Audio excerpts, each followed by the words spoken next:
ang daming naganap na hindi magandang pangyayari po kay Sexbomb Ira at kay Sexbomb Aifa, no? Ito po si Sexbomb Ira, yung eksena na to, mga ka-Triple R TV. Sobrang viral nito ngayon. So mamaya may concert na naman sila ulit, no? Last nila ngayon, round 5. Pero ito po, tumama po yung ulo dyan sa eksena na yan, na buwis buhay na performance po ni Sexbomb Ira. At si Sexbomb Aifa naman, itong eksena na to, na parang bumaba siya na malungkot siya. Yan, parang hindi ko alam kung ano nangyari sa kanya. At kay Sexbomb Monique, isa din po yan na nahubaran siya dito eh. May eksena na part na nahubaran siya na pinapasot sa kanya. Nagkabanggaan pa nga sila nito ng isang kanyang kapwa member ng Sexbomb. So, ang daming naganap at nangyayari. So, sobrang pagod na ho yung Sexbomb girls ngayon. At mamaya, magko-concert sila. Hindi biro yung 3 sunod-sunod na concert, mga ka-Triple R TV. Kasi mamaya, ilang oras na naman, magumawa na naman sila para sa round 5 nila. So, kamusta ho kaya si Ira? Kasi yun yung si Sexbomb Ira po talaga, tumama ho yung ulo niya. Ramdam ko, pero the show must go on, yung ginawa niya. Talagang very professional po.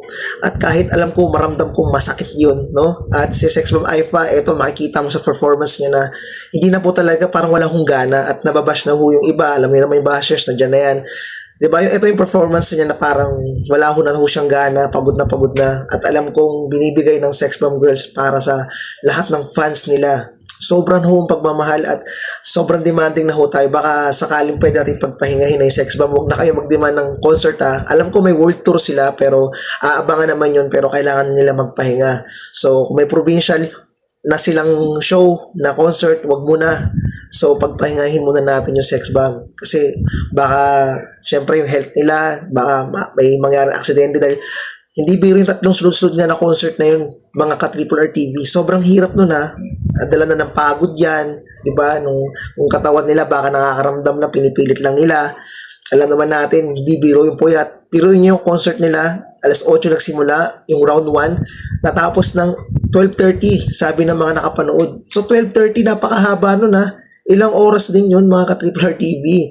So binigyan nila yung best nila. So hindi nila pahinga, mga ka-Triple R TV. Hindi na ng Sexbomb ng pahinga.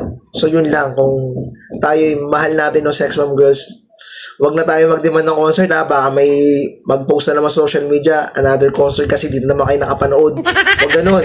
Magpahingahin muna natin sila. Okay? Hindi nila ng pahinga.